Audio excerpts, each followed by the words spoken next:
And dear attendees, today we have Dennis. Hi, Dennis. Hey, good morning, good afternoon. Oh yeah, good afternoon, good morning to you. How are you doing? It's still 9 o'clock in Vegas. Oh, wow, cool. So you have the whole day in front of you. Okay, so I'm giving you the floor. Please share your presentation and let's listen to your speech. Fantastic. I'm going to share my screen so you guys can see everything. And any comments along the way, let me know because I want to make this interactive. So I built the analytics at Yahoo, which is a search engine from 20 some years ago. And I want to give you a view of what UX and revenue mean for us, because I'll tell you, the most beautiful thing I think is making money, right? And when we can make money for the client or drive conversions, then, often you guys know there's a trade-off between looking nice and having a beautiful site that has all these elements versus loading quickly and being able to convert the user. So I'm going to show you a few things from the standpoint of what I'm looking at as a search engine, because I'm a search engine engineer, and then see how does that play out in terms of the usability factors and just in general, right? When you're able to make, whether it's the company you're working at or you have them as a client, right? Because you're an agency or freelancer, when you can show the things that you're doing are making more money, then they're going to pay you more money, which is always a good thing, right? Because we don't work for free. So here is a company. I'll open another one. Seeds of Life. And this is when you order a tree to plant when, let's say, a loved one dies or a pet, dies, and you plant a tree in their name. And we can see, right, it's very simple. You can see based on the colors, and you can see maybe, your pet died. So you're coming here and you're seeing pictures of the pets. I know this doesn't work as well in mobile because you can see in mobile, right? We can choose in Chrome developer tools, right? We can see iPhone 10, right? Not as good. But you come through here and you say, hey, I really would like a certain kind of tree or a certain sympathy situation. So let's see, view products. Maybe I want the script and gift card, right? Or let's see this one. Enduring oak tree, right? This, I think, is kind of ugly, but when you test and you come into the analytics, so you guys know inside Google Analytics, right?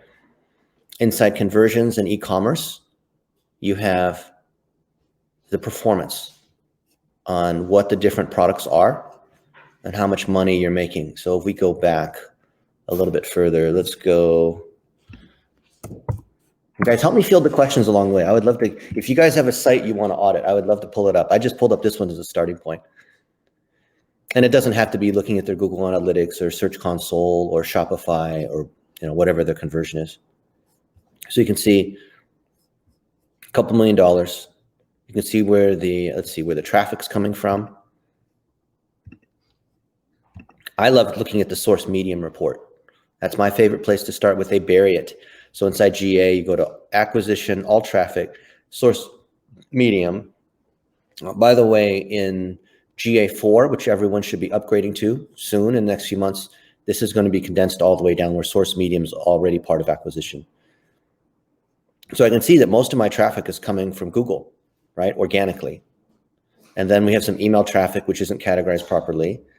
And then we have some ads from Google PPC.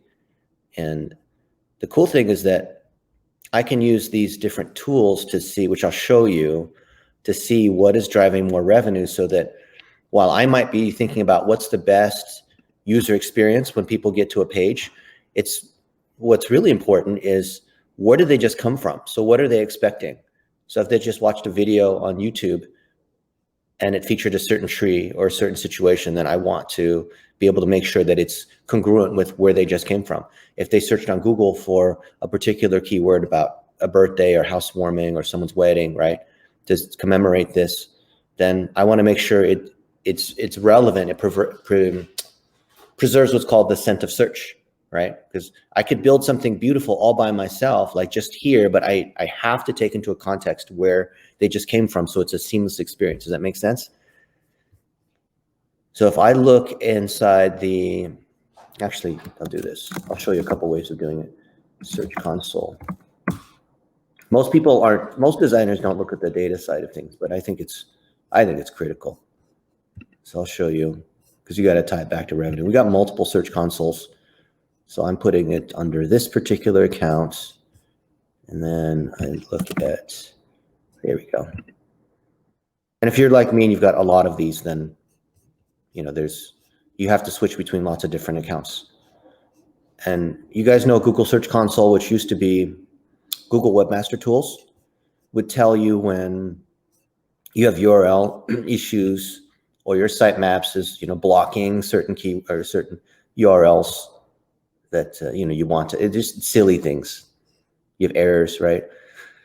So I can see here that this is what Google's telling me. This is not an SEO tool. Well, it's the best SEO tool. It's Google's own tool, right? Search Console. Google's telling me what people are searching for. So of course they're searching for Seeds of Life, which is the name. So of course the branded search, people already know what they want. It's not even a search, it's navigation. But memorial tree, memory tree, plant a tree in memory. So we can see, right, 11,000 people in the last month searched for it. 321 came to us. That's not bad.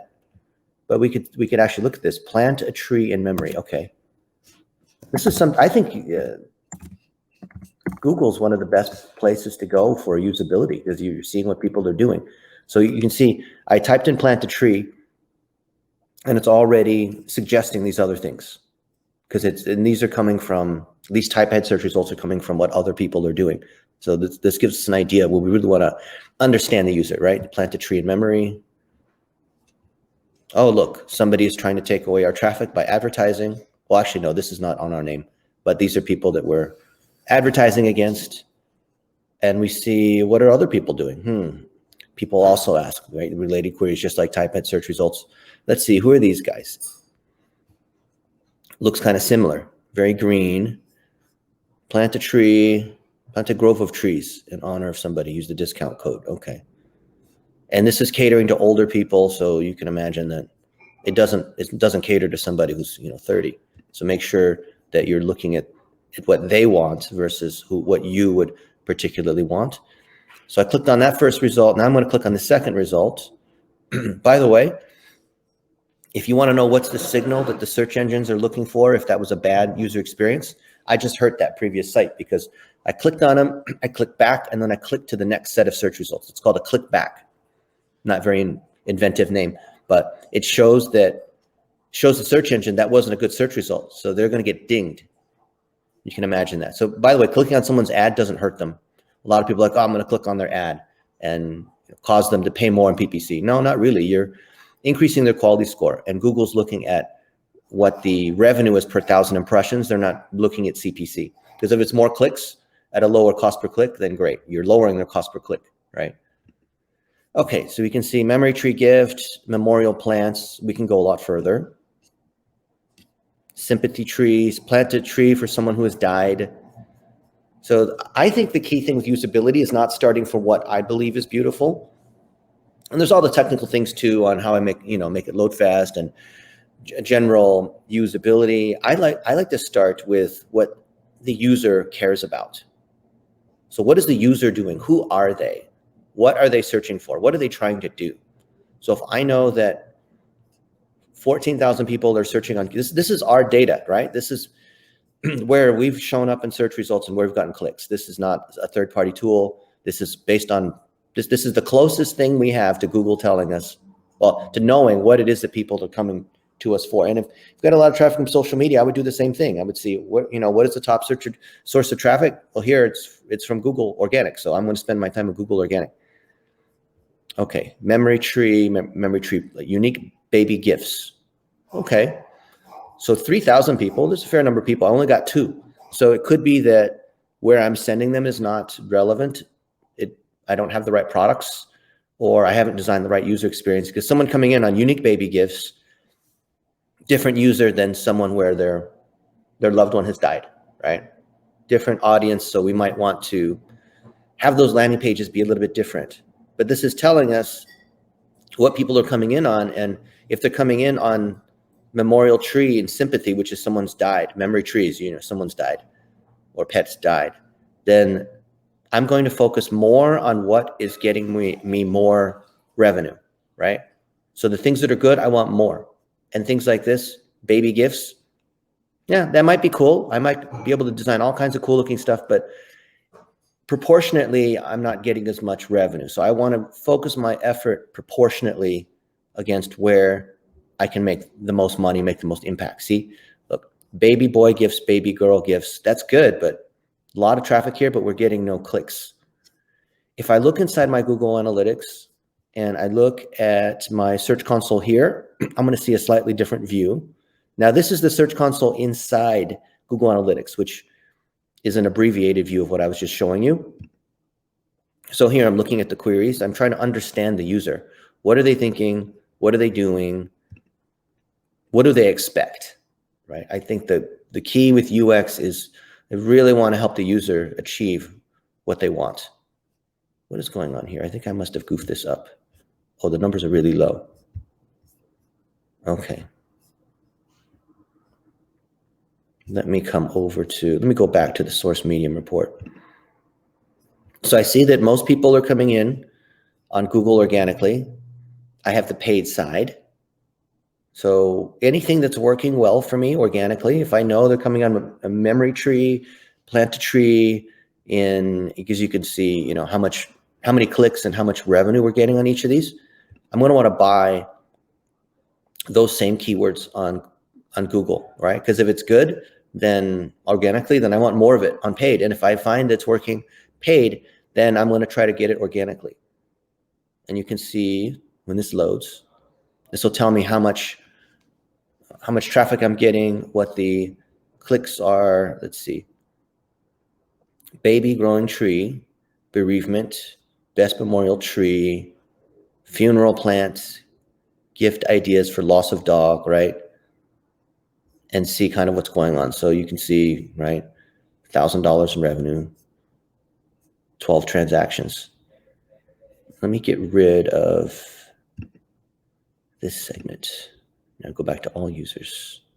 Yeah, here we go. You see, we've had some problems here along the way. So when we make changes, we'll see things like this. Sometimes it'll be a tracking change because we lost the URL or lost some of the tracking codes, or we switched systems, or we redid the site, or the site was down, right? There's all kinds of issues like this. When you see this, you want to investigate, why that is. And then you'll have typical seasonality when people buy. People will plant, right, more in the spring and in the fall than they will in the winter. In the winter, they, depending on where they are, it's going to be colder, right? So think about this kind of thing. Now I'm using another tool. This is SEMrush. This is one you pay for, but there's a free version of this too, which I think is pretty cool.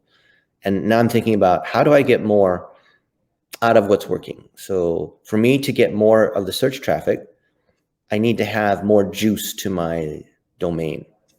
And let's see, do we have any questions or comments so far? Guys, let me know, Plurdy folks, if you see anything. Love to get some questions along the way, see what people are thinking. Sure, as long as there are questions, we will add them. Okay. Yeah, and if you want me to go to another site, your site, a competitor's site, why not, right? Would be a nice idea. Well, let me talk to our team. But this one looks really cool. I like the trees. And we can go to any site. I just chose this one because they're okay with us sharing what they're doing, right? Okay. I don't think you'll find many websites that are big enough that are willing to show you the performance. Because you can look at the usability of somebody's website and, I mean, you might think it looks nice, but you don't really know, right? You want to look at the performance. Don't you agree, right? The performance is more important. So we're looking at sensitive, so not everybody wants to be so open. Yeah, because now the competitor can see what you're doing. Now someone can maybe, say like, oh, well, they only made $2 million last year. I thought they were bigger than that. Or, oh, I didn't realize that's a lot of money, 2 million. I don't know. Some people think it's a lot of money or it's not a lot of money, right?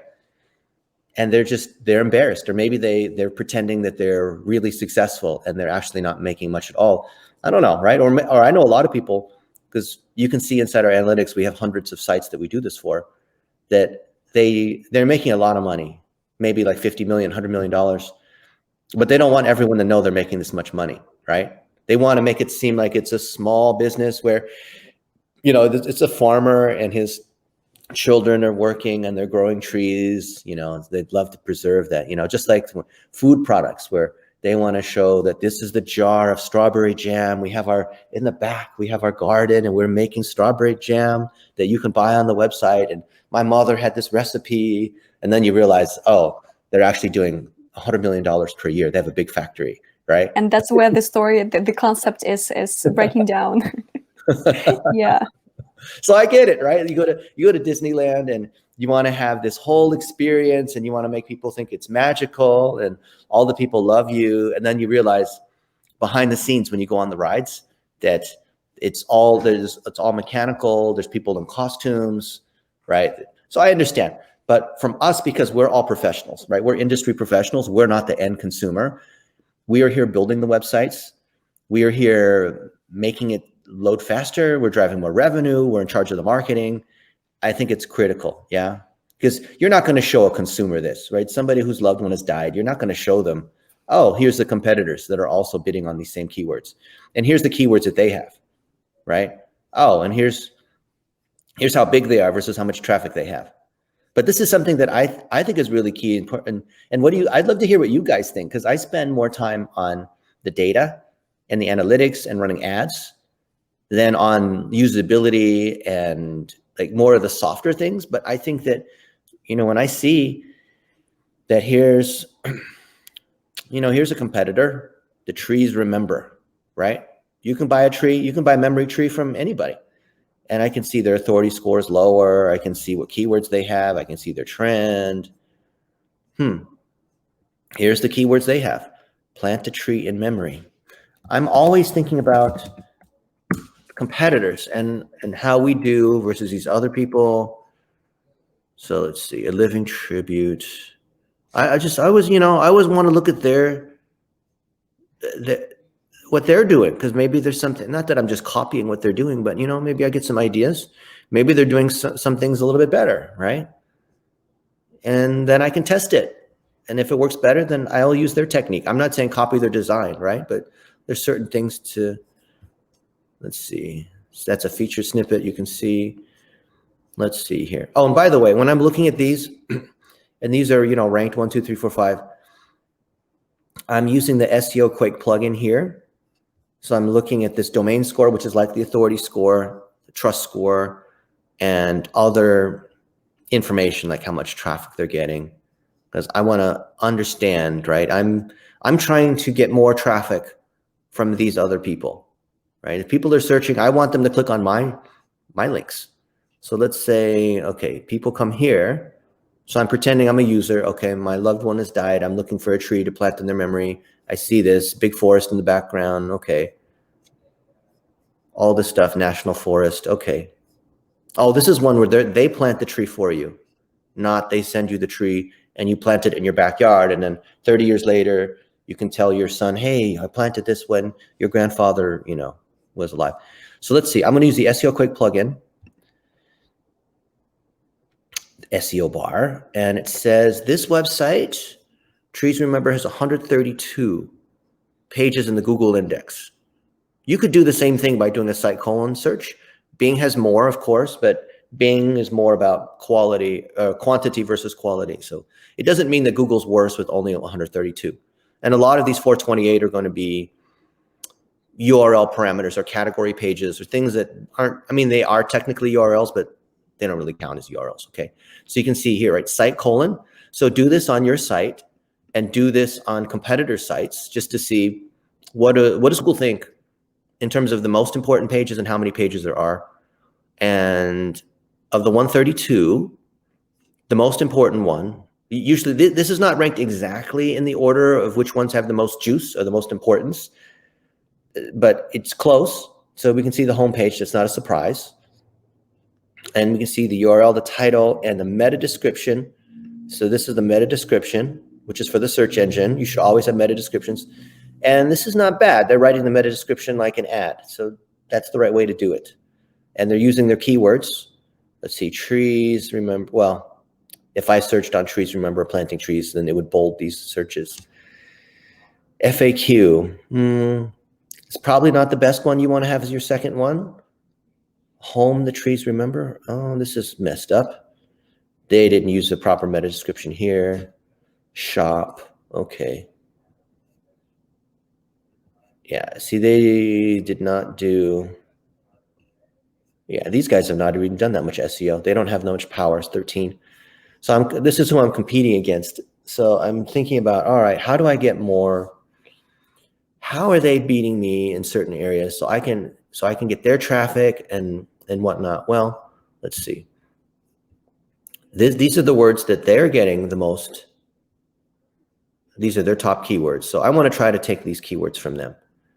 So let's see, percent of their traffic is coming from, well, this is their name, the trees remember.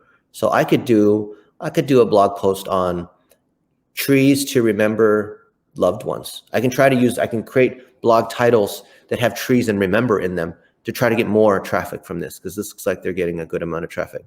Actually, this is even better. Plant a tree in memory. Okay, memory tree. Memory tree is a little bit more difficult because it's a shorter term.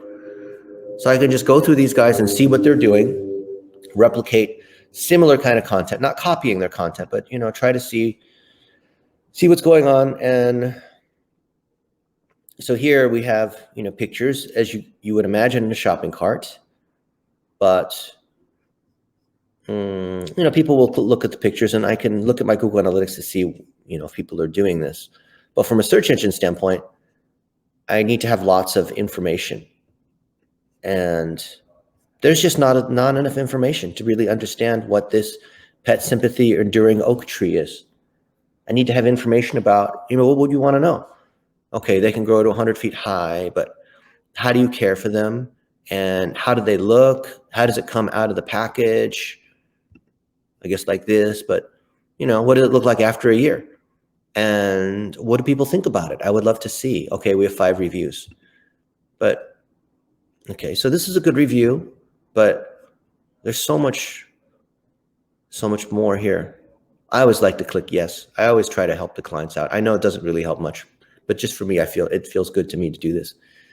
And as we start to make these changes, right, adding more content, adding better pictures, looking at the analytics to see, what are people doing, then that's the iterative process of incorporating the user data. So I come in here and look at behavior, and I want to look at my top content. So site content, all pages. And this tells me where I want to spend my energy. So this is not even the home page. By the way, the top page on your website is often not the home page. It's all these other pages. So you had 1 million page views. This one hit 20%. Let's go look. Oh. Here we go. Why can't I cut this URL?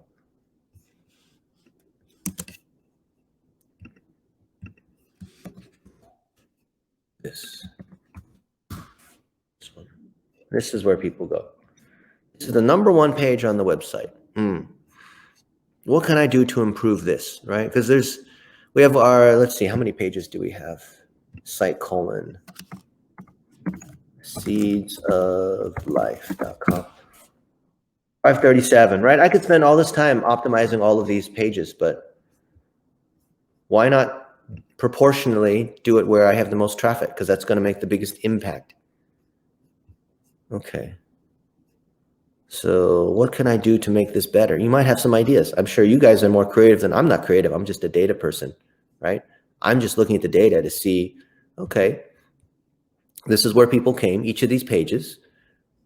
This is how many times they see it. So maybe they go to another thing and then they come back. So that's why there's 2 page views per user. The 95,000 people came in and they saw it 210,000 times. So 2 pages per user, stayed for 1 minute, and it's worth $4. $4. Well, if we know the average page is worth $27 based on the average conversion, then this is low. But maybe it's because this is where people are initially shopping, because it shows a whole list of things. So, you know, they end up, let's see, this one's $65. Why is this page worth $65 in purchases? So I can look at this particular page. Why is it popping out and not working properly? This one. Let's see. A bug in Google Analytics. Go here. And we're redoing this. Oh, it's the basket. Okay, well, of course the basket is a higher value because that's when people are checking out. That's ridiculous. Yeah. Yeah, some things don't make any sense. You just have to use your common sense to realize, yeah, what people are about to check out, that page is worth a lot more. Doesn't mean anything. Okay. And I can see these other ones, right? So maybe these are particular products and I see what people are doing. So how do I improve the usability? Just even basically in the shopping cart, what can I do?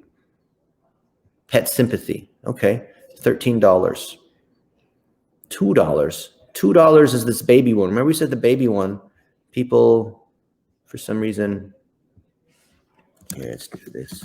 People look at it, but they don't buy anything. Why is that? Why do you? So this is where you guys are pros with usability and really understanding the user. What is going on? Baby. You saw we get a lot of people are searching on baby products. So we're showing up in the search results. Mother of pearl rose baby gift girl. Well, it's pink and blue. Maybe we need to show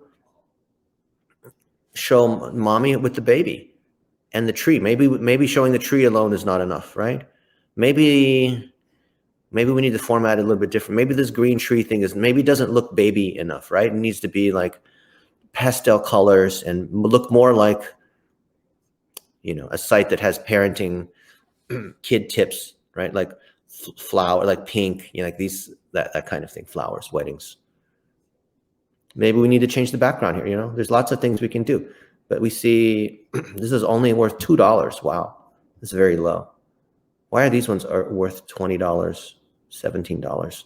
And then how do we know how this page value benchmarks? Well, you know, $2, $20. If we know the average is 27, well, then we want to be above that where we can, right? And if we come over to conversions e-commerce and we look at the top level, see the average order is $106. So it means that, you know, $26 is 4 times. So let's see another way, you know, 8% conversion rate. So that means 1 in 13. So 1 in 13 people purchase for an average order value of 106. So that means that this is worth about $8 a page, $7, $8 a page. And we can see here's what our top products are. Right? You can see when you think about the user experience, think about this, right? So you can look at it step by step in the shopping cart process as people, they look at items, they add them to the cart, they check out. But look at it at the top level and see, okay, 300,000, 89% of these people just left. They didn't add to the cart. But then if we know that 4,600 people of this, 5,000 people of the 3,000, which is 2%, added to the cart, then how many people checked out, right? And how many people left along the way? And you can see the biggest drop, this is true for any shopping cart, is that we just didn't get them to add to cart. So there's lots of ways to try to get people to add to cart. And let's see. Product views, all sessions, returning, of course, returning should be a much higher percentage. Yeah, okay. Let's look more. I think revenue sexy. You can see what people are doing. I can do go by another segment. So let's see. Let's look at the Google Ads search traffic just to compare, right? And apply. So ads traffic usually converts better if you subtract brand terms. Brand terms always converts the best. So you can never really compare. If you bid on your own name, of course, it's going to convert better. So anyone who's doing ads, right, you need to separate your brand versus non-brand terms. While that's loading, let's go back to Search Console and go to Core Web Vitals. This is good. But we don't have as many URLs as Google said we had. Google said we had 500 some, and here says 142. But that's because I think we have a lot of these other like navigational URLs. And then, where is this? Links, yeah. They hide it at the bottom. They move these things around. So where am I getting my SEO power? Well, there's Seeds of Life, our internal ones. And we're getting links from these other places. So I want to try to get more link power. How do I get more link power? Let's see. They are coming from, now I'm using SEMrush. This tool you have to pay for, but I think it's worth it because I want to rank on better keywords. So I can see most of them are .com, United States, which is what we expect. Of course, if you have links that are not primarily from the country that your users are in, then that sends a signal to Google that you are cheating. Okay. And I can come in and see my links. Oh no, this is, did I put it in this one here? No, I did not set this up here. Oh, come over here. Oh no, wait.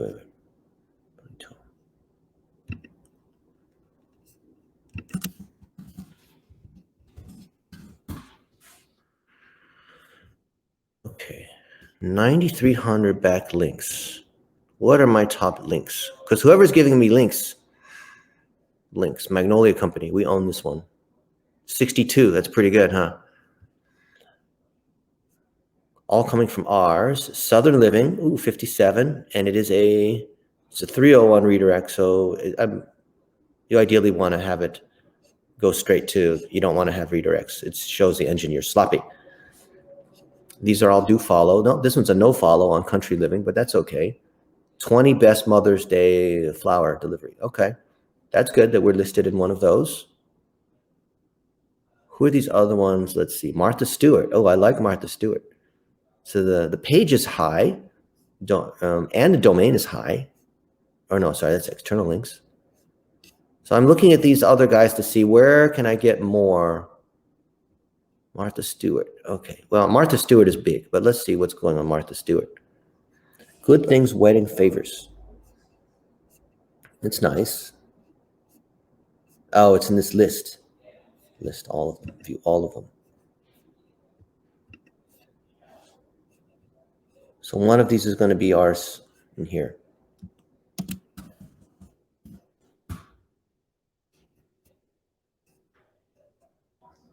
Well, this is what people are looking at. They want something beautiful and colorful. Well, maybe our things are not quite as beautiful and colorful. This is what they're choosing. Let's see. All right, so I spent a lot of time just surfing other people's websites. It's amazing you get paid money to do this. What is this one? Getting to the Roots, Certificate of Giving. What's this? I'm 43 down, or however many down. Okay. Gift certificate. Oh, what is this? Seeds of Life gift certificate. Oh, that's kind of nice. Plant a tree, Seeds of Life. Oh, that's nice. What is this? SCA. So I want to get more juice out of this one. So this page carries a little bit of power. Is this some like general certificate thing? Someone just copied it? What is this? Because I want more links from this. What is this?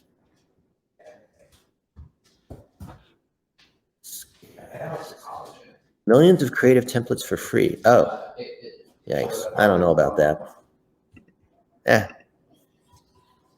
Country Living, no follow. Christmas decorating ideas. Oh, okay, what's this? Southern Living, that's a big magazine. See, it's important. 84. Wow. These Christmas decorating ideas will inspire you to bring the beauty of the season home. Wow, see, this is beautiful. I guess we need to have more pictures that are like this, huh? You saw our pictures are not that good. It's a slideshow. That's how they get you to click more. Okay, got it. What is this? Organic agricultural tree gifts.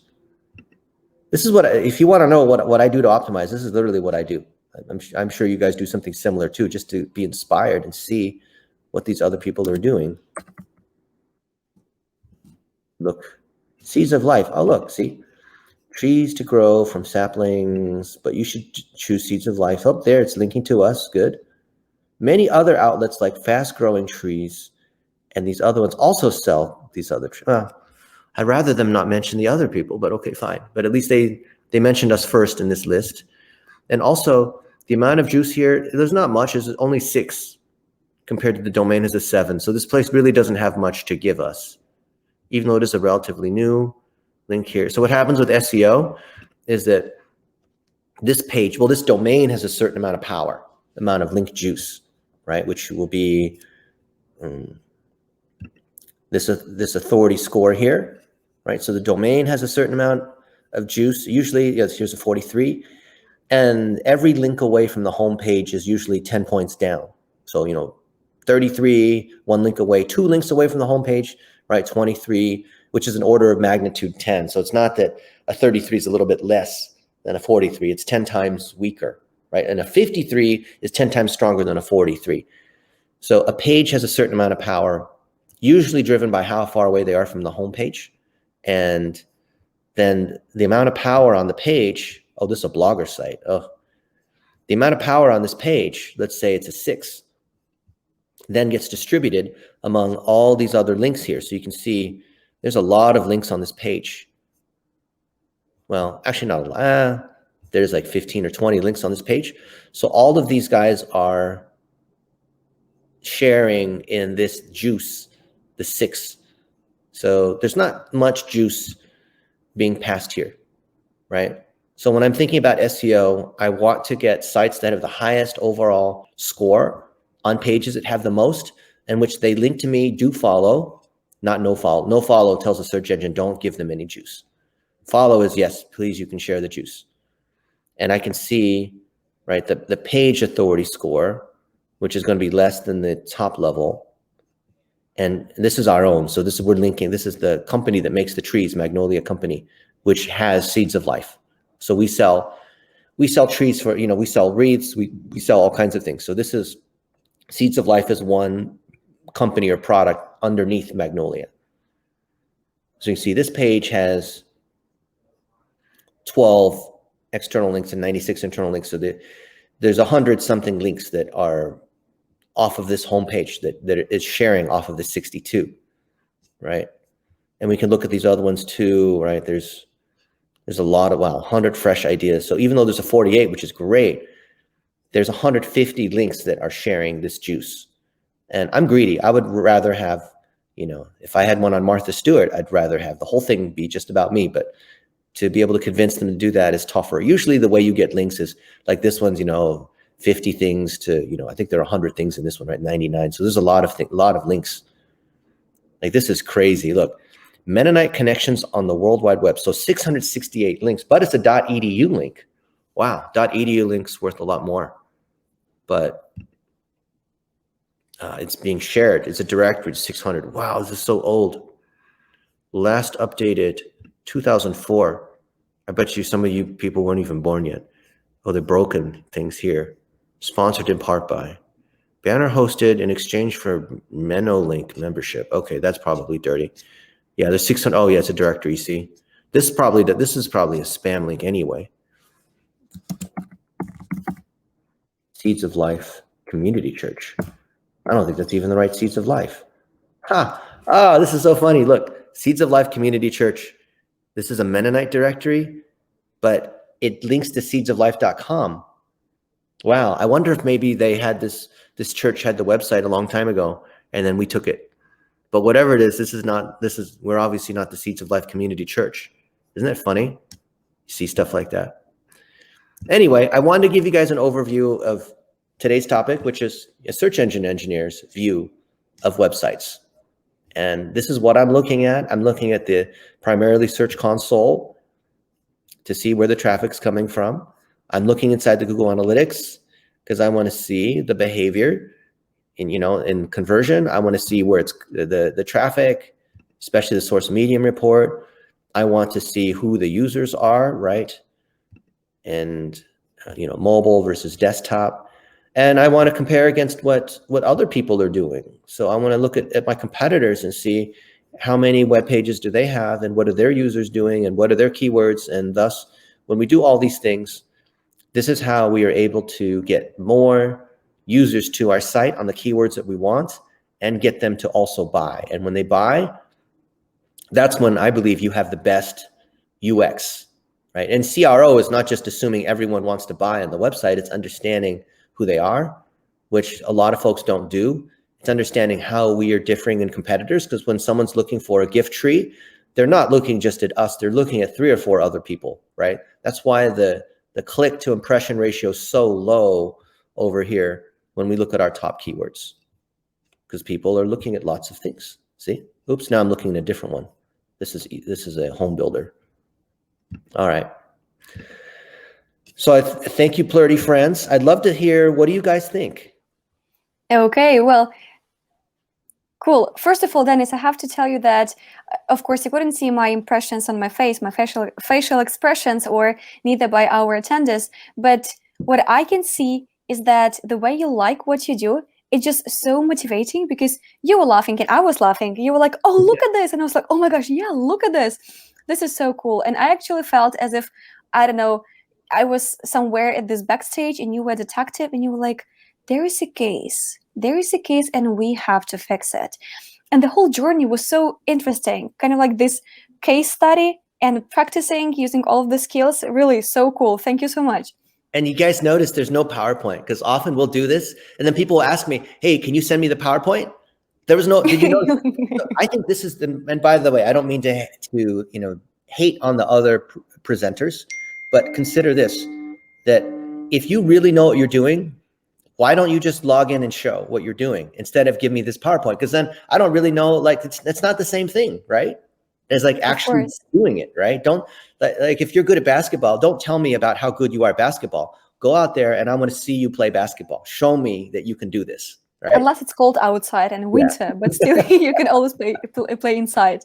Okay, we do have some questions for you. So there was a question from our listeners. How do you minimize this gap between the impressions and the clicks? Okay, well, first off, if you are on a competitive term and you're not at the top, then you're not going to get much impression share. But the number one thing is the higher you rank in the search result, right?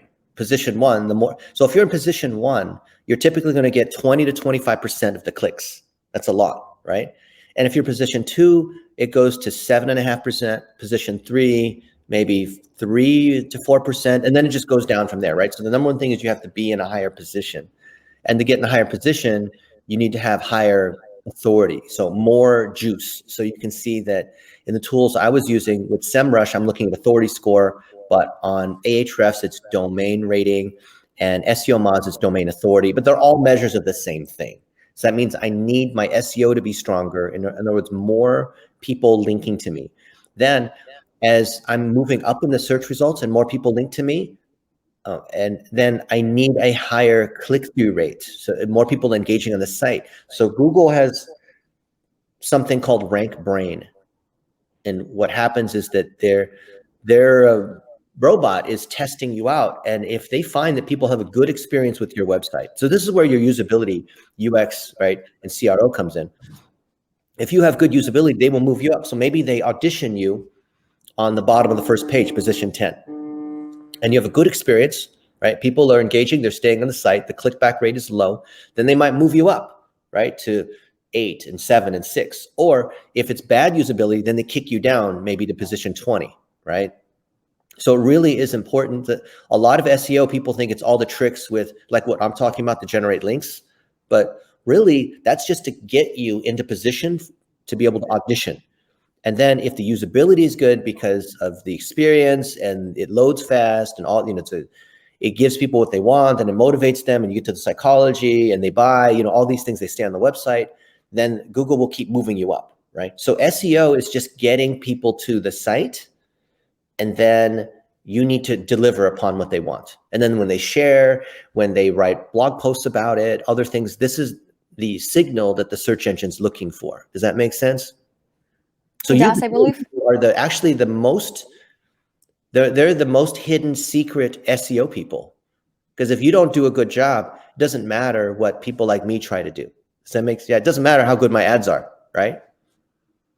I really like the way you open up this topic, because from one point you see that there is some superficial idea, and then you dive into and you open so much up. Yeah.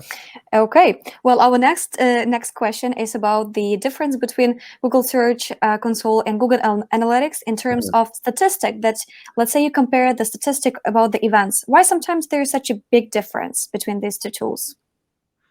Well, you have to think of Google Analytics as a conglomeration of all these other tools from Google. Now, technically, they're all made by Google, but Google is such a big company. They have so many different tools. You kind of have to think of them as separate products made by separate teams. So inside your Google Analytics, you can connect, you can auto link your Google ads. You can tie in your Google Search Console. There's things you can do inside Google Tag Manager. There's third-party things related to conversions that you can tie in, and the different testing tools and whatnot. And when you look at Google Search Console data inside GA, it's an abbreviated view. And plus, Search Console isn't going to give you all the data anyway, because you guys have probably seen there's something called not provided, right? So the keyword not provided is not the same thing as direct none.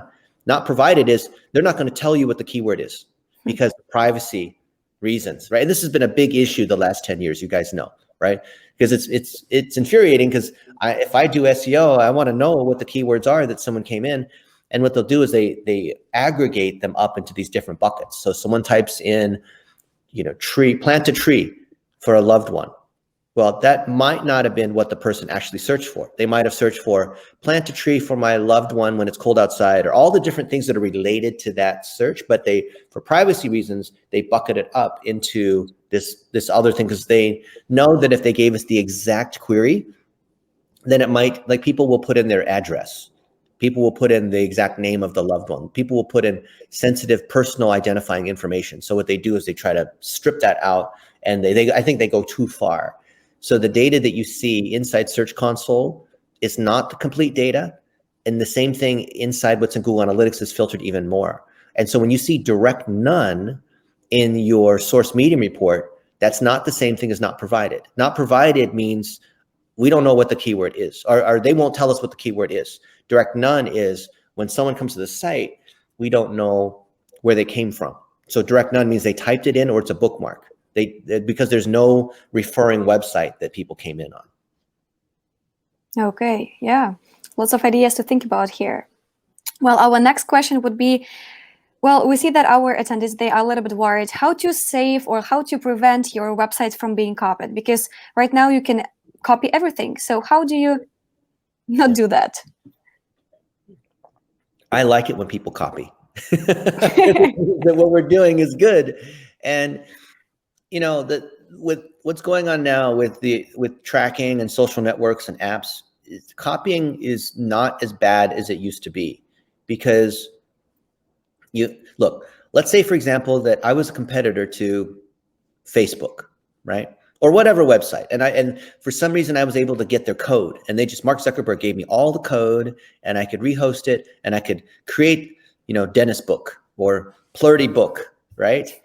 It wouldn't matter, because what makes the site powerful, this is going to perhaps piss off a lot of UX and usability people. What makes the site powerful is the community behind it. Okay.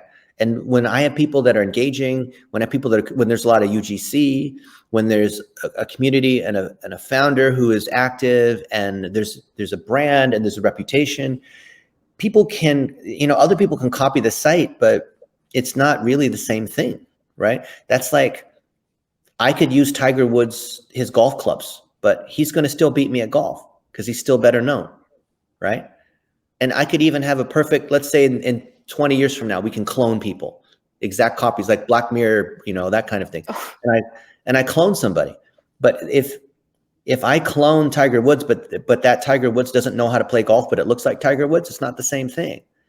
And most of the content, because of social media and reviews and all this, is going to be UGC. So even though you can copy the structure, it's not the stories and the videos and the things because what we do with all of our sites, here, let me tell you my number one conversion trick that nobody seems to know for some reason. I am always collecting UGC at scale. So we have a client who's the number one home improvement company in the United States. So they fix garage doors and windows and things like that, a friend of mine. And he sends all his technicians out. It's Tommy Mello of A1 Garage. So he sends all of his people out, the technicians that go fix garage doors and things like that.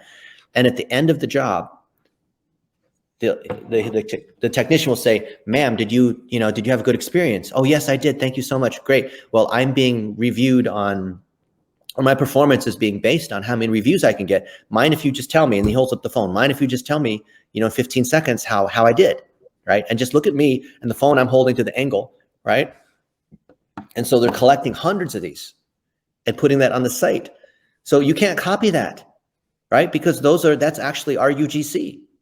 That's our users. You can copy how the site looks. You can copy the buttons and the formatting. You could copy the product descriptions, but you can't copy the user feedback. You can't copy videos from happy customers. And in fact, if they did copy the videos from our customers, we want them to do that because then the customers are mentioning our name. The customers are mentioning our product. So we want you to copy. So if you're confident, if you understand what UX and SEO really is, you want them to copy. Plus, if your site is doing well, then potentially, some people will argue, potentially there's a duplicate content penalty. And if our site is stronger than theirs, then don't you think Google can tell who's doing the copying and who's the real one? Of course. And plus, I was thinking, so it's easy. Well, you would like to copy someone big, and that's why it's hard to copy, because even if you copy all the details, you won't be able to copy the story behind. And then I thought, what if you copy the small website? But then the question, why would you copy something small when you can actually create something small as well? It's not copying as much as learning the technique of what they're doing. Oh, yeah. They're doing it. Learning is good. You were showing something like, oh, okay, let's see how they did it. So it's really cool to learn from others. Yeah. Okay, then is one more question. So by using all of these tools, you want to understand how your website is working, whether it was working good, whether it was working bad, and you try to compare the statistic. So what would be your advice on which period should we wait, or which period should we take while comparing the statistic of our website? So the amount of time that you use is called the look back period. And by default, when you're using Google Analytics, the look back period is 1 week. And you'll see that in the example I gave that, maybe it was $70,000, $100,000 of sales, and the average sales $100. So maybe we're getting, 700 sales. So that's enough data to be able to determine what people are doing. But if in your look back period of a week, you have only 5 or 10 transactions, that's not enough data to be able to see what's going on, right? Because you might have, for one particular product, 10 page views and 1 purchase, and another product, 20 page views and no purchase. But it doesn't mean that the first one is doing better than the other one, because it's just random, it's statistical noise. So you increase the look back period. Here's a general rule of thumb, so that you have at least 20 conversions in that period. So maybe you have to go back a month. Maybe you have to go back 3 months as a look back period to get enough data to be able to make a decision. However, if you increase the look back period too far, to like 6 months, now all of a sudden we're in, autumn or we'll go, beyond Christmas, and you have seasonality. So if I look back, we're in February now, I look back 3 months into Christmas. Well, the behavior during Christmas, especially if I'm doing e-commerce, is very different. So if I'm comparing different time periods, where it's a 3-month look back versus a 1 week look back, I'm going to be distorting. You see what I'm saying? So you have a trade-off. It's not like one is better than the other, but you increase the look back period so that you can get more data. But the further you increase the look back period, the more distortion you have because of seasonality. And thus, when you look at the overall website performance, it's tough to really generalize because you have different products that perform well for different users in different time periods because you had a campaign, because it's a new product, because it's, you know, certain things you sell that people only buy during the spring when it's warm outside or something like that. So you have to be very careful in any kind of conclusion that you draw based on looking at data in aggregate that is washing out all the highs and the lows, because it's just averaging out, because you go over a longer time period, or you go over a lot of pages, or for example, like bounce rate. I don't like looking at bounce rate for the entire website, because the bounce rate of the homepage versus a purchase page versus a contact us versus a category page are all different. So I need to look at it at the right level, right? There's a lot of ways where people deceive themselves when they look at statistics. I would love for it, we could go into a whole nother session on how we not get deceived by statistics. But that's a good, whoever asked that question, that's a very intelligent question. Whoever asked that question on what's the right time period to look back, you probably are a very smart optimizer. I hope they listen to you right now. It actually recollected me the words of our professors at the university when we would have to run some statistic analysis, and you would look for the data and you would find some sample of, let's say, up to 30 indicators, and the professor would say, that's not enough. And you would say, why not? It's quite enough. Well, no, it's not. And I really like your answer in terms of there is no one answer. So you have to analyze so many things to be able to find the answer you're looking for. Yeah. That's Amen. it. Exactly. Dennis, thank you so much. Honestly, this was so interactive. I know you can't hear the people's voices and you can't see their expressions, but I bet they were like sharing their emotions and spirits with you as well. So thank you so much for finding your time and being at our conference today. Thank you, Plurdy friends. It's an honor. And if you have any questions, reach out to me.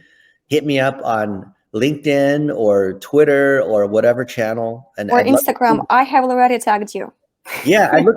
You're a big deal on Instagram. Wow, you're like holy moly! I'd like to be an Instagram like you. Oh, you have quite a lot of followers, so yeah. Okay, cool. Thank you. Stay healthy and talk to you maybe in the future for our future conferences. I would love to, guys. Keep in touch. Bye-bye. Thank you. Bye-bye.